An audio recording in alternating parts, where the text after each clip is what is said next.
This is the same Department of Defense that says, oops, we misplaced $4 billion that we just found, and now we can send that to Ukraine immediately. Yeah. And you're telling me you can afford roughly $120 a year for our junior enlisted service members because of economic hardship under the Biden-Harris administration. The whole thing is a freaking joke. So I have a Patreon account. They're our top supporters. They've been here since the beginning. Awesome. I wouldn't be here if it wasn't for them, and neither would you be. So one of the things that I offer them is the opportunity to ask each guest a question. And so this is from Norm Becker, and I would love to chime in on this as well, if you don't mind.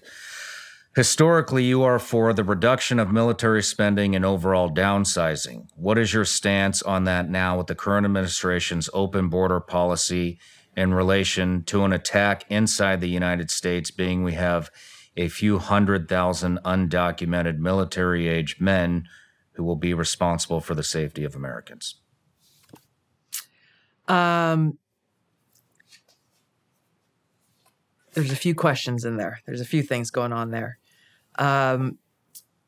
We should have the military that we need to ensure our safety, security, and freedom. I disagree with those who say, oh, well, you know, we should cut the military budget in half. That's an arbitrary statement. Why half? Why not 60%? Why not 20%? There should be an audit, which has not been done, of the Department of Defense, and an assessment of how are we spending our taxpayer dollars in the Department of Defense, and are those dollars being spent making us more safe, making our military as ready as they need to be to keep us safe, to defend our safety, security, and freedom. Anybody who says that the Department of Defense is not bloated and spending far more than they should hasn't been paying attention to what's going on in the Department of Defense. Their priorities have been, I get the congressional process and authorizations and budgets and everything else, but the fact that the Department of Defense has so far failed every single audit tells us about how irresponsible they have been in managing our taxpayer dollars and spending. I'll give you the most current example that I saw as of yesterday. It's a headline that popped up. The Department of Defense is announcing they're going to give economic hardship bonuses to troops. What does that mean? $20 a month. What? About $120 a year. Yes. And so I read the headline. I was like, oh, that's interesting. Economic hardship bonuses, because the economy has been tough, especially for junior enlisted service members. Food stamps, going to the food bank, trying to support a family, especially those who have young families. Okay, sounds like a good idea. $20 a month. Turns out Congress authorized an economic hardship bonus last year, and only now is the Pentagon getting around to making these payments and have said, well, this is all that we can afford, and it'll go to service members of the ranks of E1 to E3. The White House adamantly opposes this until they complete their administration's study on military pay and compensation. Boom, there's a budget cut. Exactly. Get rid of that entire program. Exactly. And that's my point is, so this is the same Department of Defense that says, oops, we misplaced $4 billion that we just found, and now we can send that to Ukraine immediately. Yeah. And you're telling me you can afford roughly $120 a year for our junior enlisted service members because of economic hardship under the Biden-Harris administration. The whole thing is a freaking joke, but it's a joke that has very real consequences on the men and women who are serving and on our military and therefore on our safety and security. So, yes, I am advocating for cutting the waste and fraud and abuse that goes on in that big building in the Pentagon every single freaking day. Every single day. Closing the revolving door, making it so that whether you're a senior civilian or you are a senior uniformed person in the Pentagon, You should not be writing contracts for Lockheed Martin or whoever you want to go and get a job from as soon as you retire out of the federal service. There are so many changes and reforms that need to be made to make sure, again, our taxpayer dollars are going to serve a military that is best equipped and ready to ensure our safety, security, and freedom. On the border, huge issue. We have no idea how many people, the question cited a couple 100,000. We don't have any idea how many people have streamed through our borders illegally who pose that direct threat to us here on our own soil. I